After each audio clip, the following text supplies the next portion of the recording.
Hello, guys. In my view, this is the biggest master stroke that ICA has played with CA students. If you're a student who's done with exam or still writing your group 2 exams, this one is for you guys. I mean, such a master stroke. We have to just salute the brains of ICAA, guys. We all know that CA exams, the ones which is going on now in Jan and May, whenever it comes, is a psychological game. Sir, what do you mean by psychological game? Beyond your preparation, beyond classes, beyond the books, beyond exams, ICA somehow has the way of getting into your head.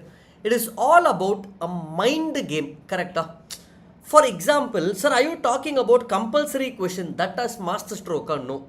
Compulsory question is one of the things how they play with your mind. For example, if I take, let's say, one compulsory question is very difficult. First question, they will keep one complicated, difficult question. In the first 20 minutes of your exam itself, you will be bold. That is why I know most students will go to the back of the paper and they will start reading the easy ones first.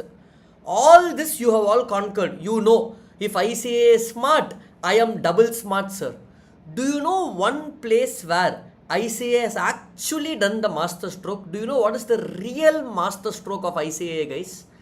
I was recently talking to one of the committee members, and apparently this was a discussion in the committee, and then they decided this just for this one reason. Beautiful master stroke is giving the MCQ booklet back to you. I will explain why. They want students not only who are good in exams to clear, who are also mentally strong to clear. They want students who has this thick skin, who are mentally strong in character to pass these exams, who can handle anything in life. So, one way in which they can test your brains, they can test your endurance in your brain is very simple. When I give you the MCQ booklet back, I know that on YouTube, everybody will share the answers. Are you going to be the student who's going to go through all the answers, discuss the answers, and sometimes if things don't go right for you, feel bad?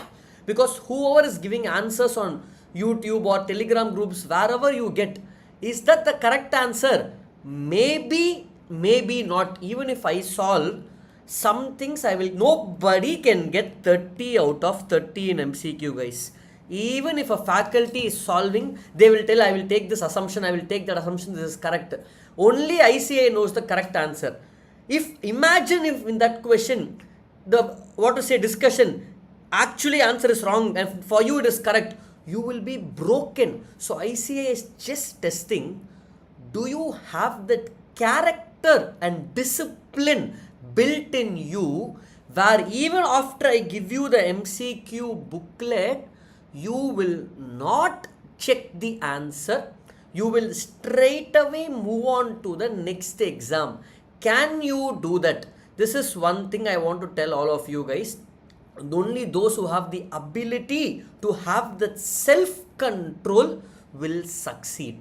That is only one of the things. So in my view, giving back the booklet to you is a master stroke. If they want, they can release in suggested answers or question paper, they can give the MCQ. That also they will do. But giving it back to you is a proper strategized master stroke to see how students react from one exam to another exam.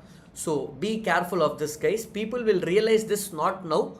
After 1-2 years, they will start saying, okay, compulsory question you read from last, don't discuss answers. That thing you will get the realization very late.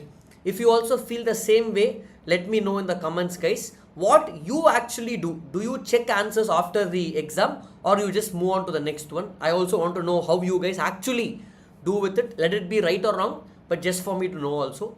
Thank you, guys. Have a great day.